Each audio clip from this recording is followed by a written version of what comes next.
In this tutorial, we will guide you through the simple process of blocking websites on your iPhone device. Regardless of whether you want to reduce time spent on social media, prevent access to specific sites during work hours, or ensure a safer experience for your children, the steps you will learn will assist you in gaining a higher level of control over the content you consume on your device. First, you need to open the settings on your phone. After that, at the bottom of the screen, you'll see the screen time option. Click on it.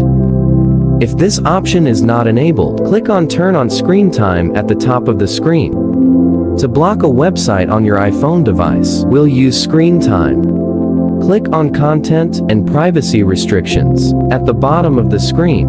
Enable this option. If it's disabled, then click on Content Restrictions.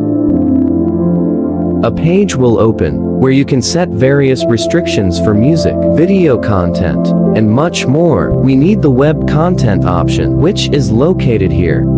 Here you have three different options: unrestricted access, limited built websites, and allowed websites. We can choose allowed websites and create a list of websites that your iPhone can visit. But if you want to block a specific website from the list, you need to click on Limit Adult Websites.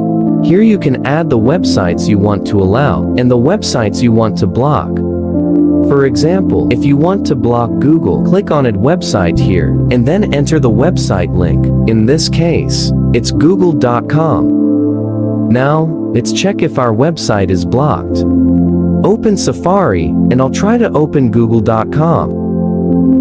You can see that it doesn't allow us to access the website and it's blocked. We hope we've taught you how to block a specific website on your iPhone. If we have, please leave a like.